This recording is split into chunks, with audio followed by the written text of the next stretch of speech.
Cette vidéo pour expliquer comment faire des suites de calcul, surtout en respectant l'ordre des opérations, ce que l'on appelle la priorité des opérations.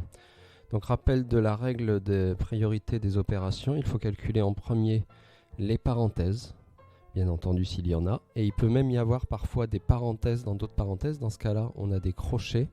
Alors s'il y a des crochets, ça veut dire que forcément à l'intérieur on a des parenthèses. Ces parenthèses devront être faites d'abord. Ensuite, si un calcul n'a pas de parenthèse, dans ce cas-là, on va commencer par les multiplications et les divisions en premier. Il peut arriver qu'il y ait plusieurs divisions et multiplications qui se suivent. Dans ce cas-là, on va les faire de la gauche vers la droite, c'est-à-dire dans le sens de la lecture. Et enfin, en dernier, les additions et soustractions. Et là encore, s'il y en a plusieurs qui se suivent, on les fait également de gauche à droite, c'est-à-dire dans le sens de la lecture. Donc j'ai ici deux calculs qui vont permettre d'expliquer ça et de bien suivre cet ordre des opérations. Alors pour le calcul A, on s'aperçoit qu'il contient une parenthèse.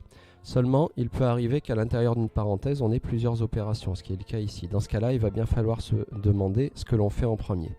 Au niveau des opérations qui sont à l'intérieur de cette parenthèse, on s'aperçoit qu'il y a une soustraction et une multiplication. La règle au-dessus me dit qu'il faut faire multiplication d'abord. La soustraction se fera ensuite. Donc là, je vais, pour qu'on puisse bien se repérer, à chaque fois souligner l'opération qui est à faire en premier.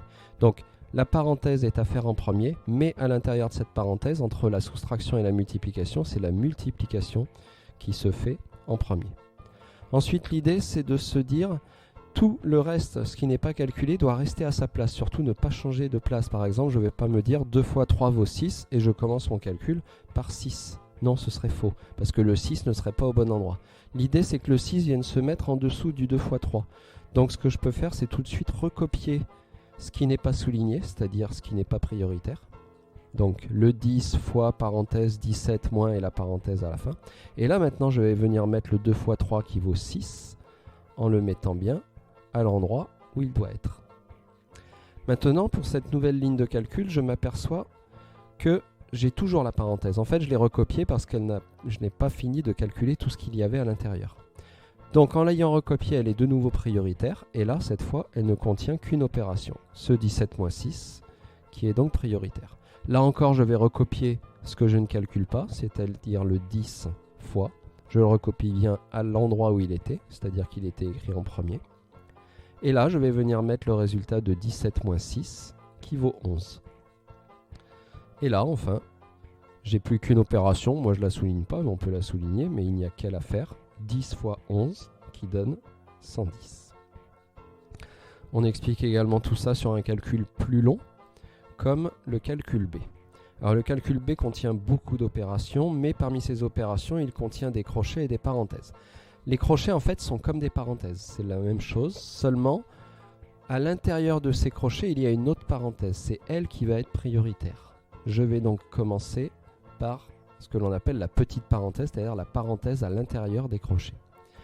Donc, comme je commence par ce 8 plus 2, mais que je vais devoir mettre son résultat bien à l'endroit où il est, je vais, avant de le calculer, recopier le reste, en laissant bien le reste à l'endroit où il était. Comme ceci. Donc là, 140 moins 10 plus crochet, 70 moins 3,2 fois et le divisé par 8 crochets, tout ça n'est pas calculé à la première étape. Je l'ai recopié en le laissant à l'endroit où il était. Maintenant, ce 8 plus 2 qui est prioritaire, je le calcule, il vaut 10. Je viens le mettre en dessous du 8 plus 2. Maintenant, pour cette nouvelle ligne de calcul, j'ai les crochets. Les crochets sont comme des parenthèses, je dois donc calculer tout ça. Mais là, tout ça contient beaucoup d'opérations. Je vais donc devoir me demander quelle opération est à faire en premier. Alors, soustraction, multiplication, division. D'après la règle de priorité, c'est multiplication et division à faire en premier. Donc, ces deux opérations sont à faire en premier. Mais elles se suivent. Et bien, comme elles se suivent, on les fait de la gauche vers la droite, c'est-à-dire dans le sens de la lecture. Pour cette partie multiplication-division, je ne vais faire que la première opération que je vois, la multiplication. Ce qui fait que le reste doit être recopié sans être changé.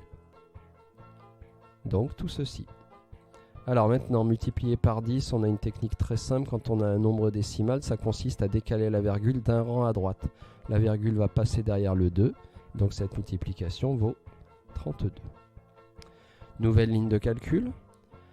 J'ai toujours mes crochets qui sont des parenthèses, mais à l'intérieur de cette parenthèse, j'ai deux opérations, soustraction, division. Une division doit se faire avant.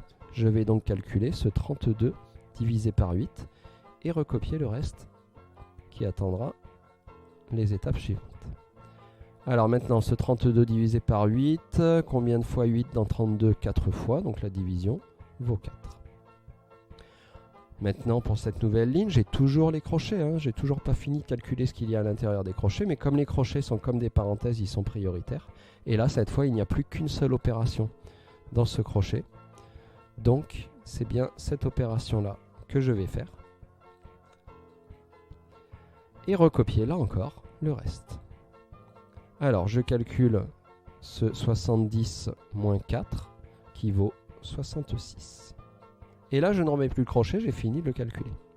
Alors maintenant, il ne me reste que des additions et soustractions. La règle me dit addition-soustraction se font en dernier, ok, c'est bon. Mais s'il y en a plusieurs, de gauche à droite, c'est-à-dire que là, je ne vais surtout pas calculer 10 plus 66 qui me donnerait un résultat faux. Je commence par calculer la première opération qui vient. 140 moins 10 qui vaut 130. Et seulement après, je recopie le plus 66 qui se fait donc finalement à la dernière étape pour obtenir le résultat final, 196. Voilà, donc en résumé, notamment pour un grand calcul comme le B, s'il y a des crochets, c'est qu'il y a des parenthèses à l'intérieur qui sont en premier. Ensuite, bien regarder à l'intérieur s'il y a beaucoup d'opérations, bien faire les multiplications et divisions d'abord, bien finir ces crochets. Et ensuite, il ne reste que des additions et soustractions de la gauche vers la droite. On retrouve bien ces règles de priorité. Parenthèse en premier, ensuite multiplication et division, et ensuite addition et soustraction.